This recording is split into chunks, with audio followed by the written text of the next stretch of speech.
আসসালামু আলাইকুম বন্ধুরা। দেখুন কারেন্ট নেই দেখে ঘরের মধ্যে এত পরিমাণে গরম। তো আমরা গরমের মধ্যে খাওয়া-দাওয়া না করে চারো সাইডে কি সুন্দর গাছ, গাছের নিচে গরিবের খানাপিনা হচ্ছে। এভাবে আমরা খালু, খালা, আমার আরেক বোন, আমি, আমার ওয়াইফ দেখুন বাড়ি কতদূর, কত দূরে। তো আমরা এখানে এভাবে খাবার খাচ্ছি।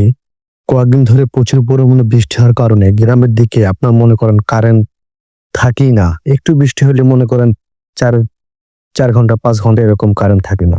তো যেহেতু টিনের বাড়িঘর, চার সাইড দিয়ে আপনার বাড়ির সামনে দিয়ে কোনো গাছ নেই, গাছ একটু সাইডে।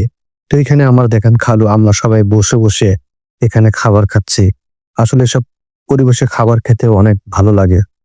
অনেক সুন্দর বাতাস এবং চারো সাইড দিয়ে গাছপালা, অনেক সুন্দর ওয়েদার।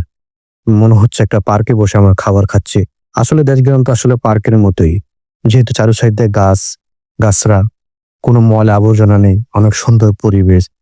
আসলে এসব পরিবেশে আপনারা যদি বসে থাকেন, বসে খাবার খান, এমন সুন্দর বাতাস, তো সত্যি অনেক ভালো লাগলো এভাবে খাবার খেতে সবার সাথে। আর খাবারের আইটেম যদি জিজ্ঞাসা করেন একদম সিম্পল। মাছ দিয়ে বেগুন দিয়ে রান্না করা হয়েছে। এটা কি মাছ আমার মানে জানা নেই। একটু মোটা আরকি বড় মাছ। যাই হোক যে মাছই হোক, আমরা অনেক সুন্দরভাবে খাওয়া-দাওয়া করলাম। দেখুন চারো সাইড পরিবেশটা কত সুন্দর। অনেক সুন্দর একটা পরিবেশ। আর সামনে দেখতেন যে ইটগুলা দেখতে পাচ্ছেন, ওইখানেই মসজিদ নির্মাণ হচ্ছে। আমার খালাবান মসজিদ নির্মাণ করছে। যেহেতু ওনাদের গ্রাম থেকে মসজিদ একটু দূরে, তো এত দূরে যে নামাজ পড়াটা অনেক মানে কষ্ট হয়।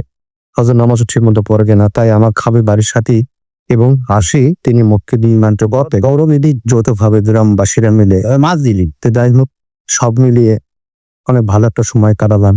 খালুর বাসায়। ভালো থাকবেন। আসসালাম। তো ভালোই